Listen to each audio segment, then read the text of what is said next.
Good morning, friends. So we received another letter from Eddie the entomologist. Remember, an entomologist is someone who studies insects. Very good. All right. And it says, Dear EITs, which means entomologist in training. Dragonflies are one of my favorite insects. I hope you enjoyed researching them. Now it's time for you to guess your last insect. So this is the last insect we're going to study. Clues. Ooh, this is a tricky one. This insect has a proboscis. It's a tricky word. This insect is very colorful. This is the one that might give it away. This insect came out of a chrysalis. Some of you guys might have heard that word chrysalis. Can you guess what it is? Your friend Eddie. What could it be? It has a proboscis. A proboscis is that long tube that's kind of like a tongue that helps it suck nectar from a flower. They can be colorful, and it comes from a chrysalis. Can you guess what it is? Let's see.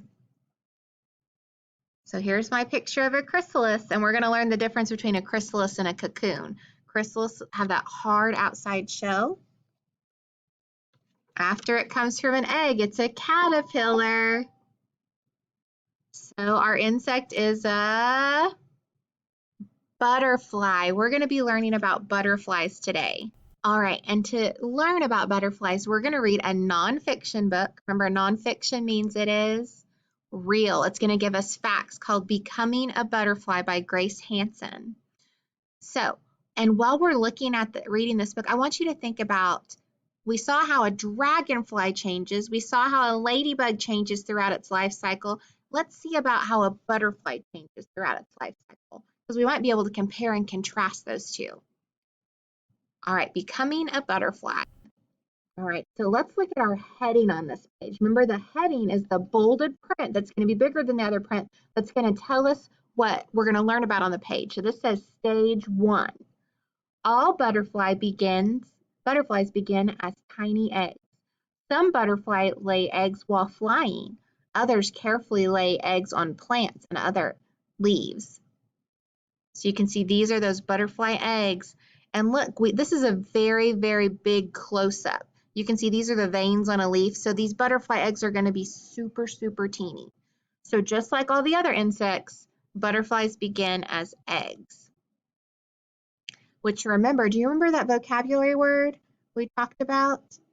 If it begins as an egg, it is an oviparous. So insects are oviparous, which means they hatch from eggs. And we're going to be learning about lots of oviparous animals in the next couple weeks. Stage 2. So we started out as an egg. A butterfly hatches after 7 to 14 days, but it looks nothing like a butterfly. It is a butterfly larva or a, what's that word? Caterpillar. Very good. So you can see the caterpillars that have just come out of the eggs. And right away, look at these leaves.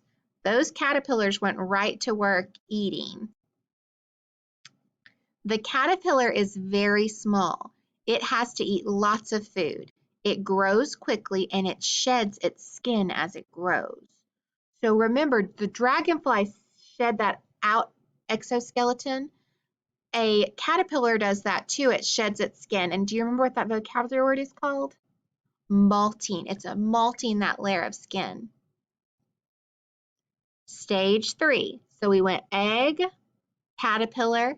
Now the caterpillar is fully grown. It is ready for the next step. It forms into a pupa. A pupa is also called a chrysalis. So it's going to go into that chrysalis. A pupa starts as soft and bendable.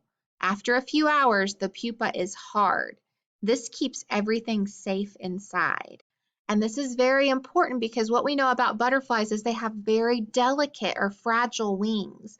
So those wings need to make sure that they're safe inside that hard pupa or chrysalis. The pupa does not look like it's doing much from the outside, but there are big changes happening inside. This stage can last between 1 and 40 weeks. So 40 weeks is about 10 months.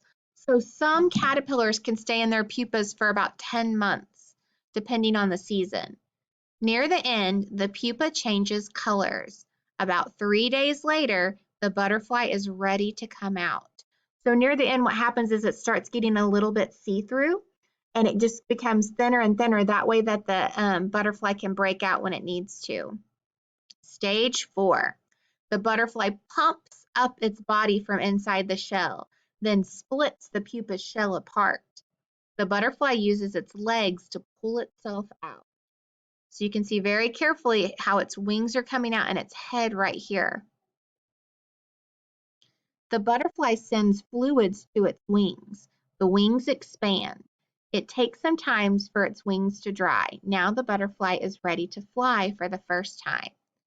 So it's got to stand there and pump up its wings to get all that fluid and dry them off. All right, you guys have done an awesome job listening to our book. So what we're going to do now is we're going to look at our insect journal to see what you're going to be doing today.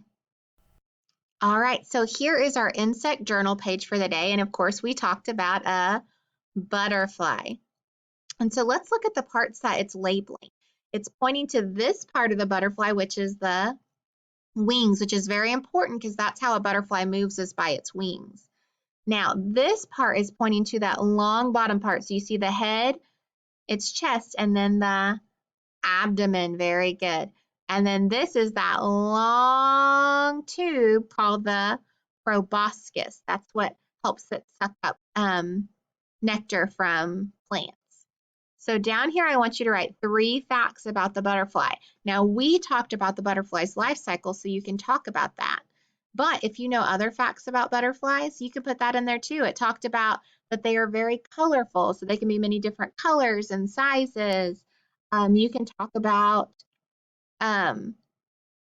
what a butterfly eats if you know that it goes from plant to plant and drinks nectar. So I want to see what kind of facts you can come up with about butterflies down here.